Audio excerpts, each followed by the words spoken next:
This is SSPTV News, brought to you by Samsung Productions and the Hazleton Standard Speaker. Well, tomorrow, of course, is St. Patrick's Day, so we thought it would be rather appropriate to talk about some history that was related to St. Patrick's Day. Pleased to welcome back our good friend Charles McElwee, who is a member of the Board of Directors for the Greater Hazleton Historical Society and Museum. And way back when, some people coming from Ireland to our area were not speaking English, they were speaking Gaelic.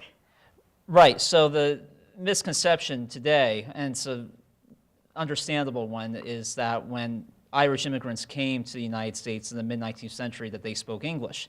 And that's true for many of the immigrants, depending on where they came from in Ireland and their destination, the United States, they probably did speak English. But when it came to the Hazleton region, the principal language for the immigrants who came from County Donegal and Ulster was Gaelic.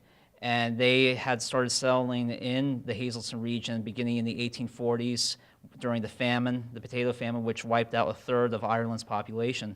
And that continued through the 1860s. But it was very common to hear Gaelic spoken on the streets of Hazleton, especially if you were on what was called Donegal Hill, the south side in the 19th century, and Freeland or McAdoo, so Banks Township as well. So it was really this regional phenomenon. You can even see it in some of the cemeteries in the region. There are headstones with Gaelic inscripted onto the tombstones. So it was a cultural phenomenon, but there is a reason for it.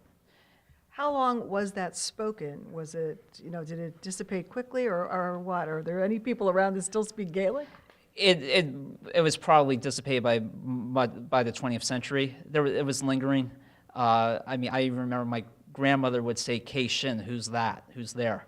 So there were terminology that through oral history continued, but it was gone by the 20th century. But what was interesting about Hazleton was Donegal was a very isolated pocket of Ireland.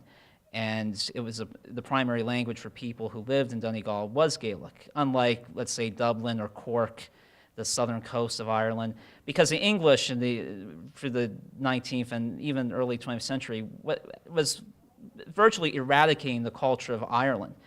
And Saul Bellow once said that language is a spiritual repository, it houses a soul. And really, England punctured the cultural soul of Ireland when they oppressed the Irish, and they were oppressed for the religion they practiced, Catholicism, for the culture they had, which was uniquely Irish. But this pocket of Ireland, which continues to have the largest concentration of what they say Irish speakers in Ireland, they really held strong to their culture. And that was evident in Hazleton, and even with the formation of St. Gabriel's in the late 1850s, St. John Newman, who was a bishop in Philadelphia, he founded St. Gabriel's. And one of his miracles, according to the Catholic Church, was his ability to speak the languages of the immigrants who came to Pennsylvania. And one of his gifts was actually speaking Gaelic. So you can read in the Plain Speaker through the 1800s that one of the ways to celebrate St. Patrick's Day was if you went to St. Gabriel's and you took in a Gaelic-speaking mass. And that continued. So that culture was very strong through the 19th century. Always interesting little tidbits that we get from you.